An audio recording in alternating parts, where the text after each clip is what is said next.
Bonjour et bienvenue. Aujourd'hui, on va plonger au cœur d'un processus absolument fascinant qui se passe en nous à chaque instant, la régulation de notre taux de sucre dans le sang. C'est un véritable balai biologique, d'une précision incroyable. Pour commencer, posons-nous une question simple. Qu'est-ce qui se passe vraiment à l'intérieur de notre corps quand on fait face à un pic de sucre, disons après avoir mangé un donut, et à l'inverse, lors d'un effort intense et prolongé, comme une course qui puise dans toutes nos réserves d'énergie? Eh bien, la réponse à ces deux situations extrêmes, c'est la même.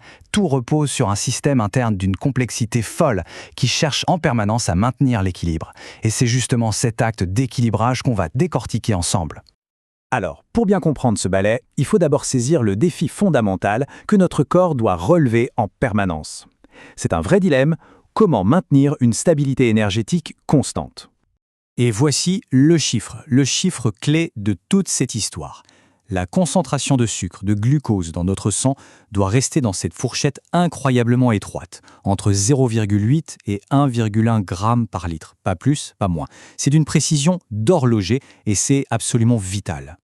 Ce fameux taux, ça porte un nom, la glycémie, mais c'est bien plus qu'un simple chiffre. C'est le reflet direct de l'équilibre entre l'énergie qui entre dans le système et l'énergie qui est consommée. C'est, en quelque sorte, la jauge de carburant de notre corps. Bon, mais alors, qui est le grand chef d'orchestre de tout ça? Qui tire les ficelles? Eh bien, c'est lui, notre tour de contrôle central, le pancréas. Et si on zoome au cœur du pancréas, on trouve des petites structures spécialisées, les îlots de Langerhans. Et là-dedans, deux types de cellules nous intéressent tout particulièrement. On a d'un côté les cellules bêta, qui représentent les 3/4 du total, 75%, et de l'autre, les cellules alpha, qui en constituent 20%. Retenez bien ces deux-là, ce sont les acteurs principaux de notre histoire. Allez, on commence avec le premier acteur majeur, celui qui est produit par nos fameuses cellules bêta, c'est l'insuline. L'insuline, c'est le signal que le corps envoie quand il y a de l'énergie à revendre et qu'il est temps de faire des réserves. L'insuline, c'est donc l'hormone qui fait baisser le taux de sucre, l'hormone hypoglycémiante. L'analogie de la clé, elle est parfaite pour comprendre son rôle. L'insuline, c'est la clé qui vient déverrouiller la porte de nos cellules pour que le sucre puisse enfin y entrer. Sans cette clé, le sucre reste coincé dehors, dans le sang. Ce schéma nous montre comment ça marche, de plus près.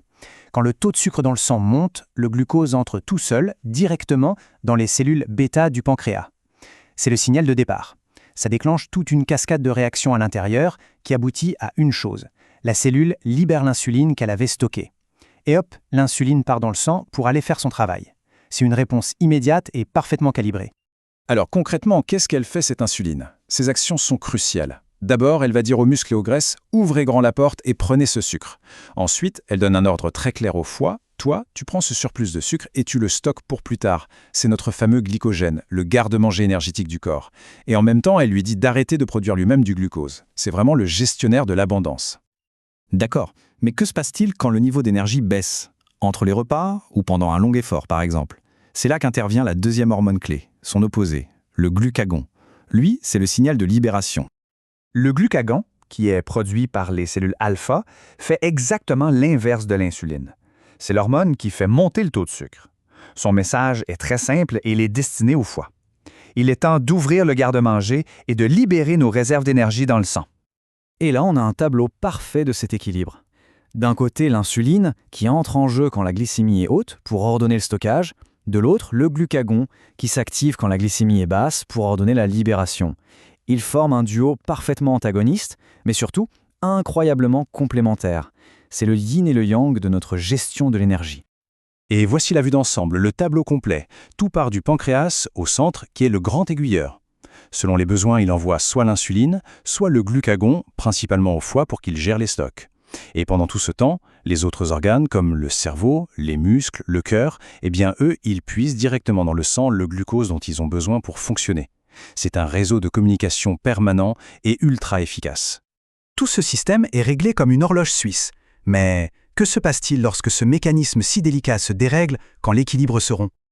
Voici comment cette rupture peut se produire étape par étape dans le cas du diabète de type 2. Au début, les cellules commencent à moins écouter le message de l'insuline. C'est ce qu'on appelle l'insulinorésistance. Pour compenser, le pancréas se met à crier plus fort. Il produit encore et encore plus d'insuline, mais à force, sur le long terme, les cellules bêta s'épuisent. Elles n'arrivent plus à suivre le rythme. Et à ce moment-là, avec une insuline qui n'est plus efficace, le sucre s'accumule dangereusement dans le sang. C'est l'hyperglycémie. Pour conclure, Cet incroyable système d'équilibrage travaille en silence, sans relâche, à l'intérieur de nous. Et ça soulève une question essentielle. Comment nos choix de vie au quotidien peuvent-ils aider à soutenir et à maintenir l'harmonie de ce ballet biologique si précieux ? C'est une pensée qui, je crois, mérite qu'on s'y attarde.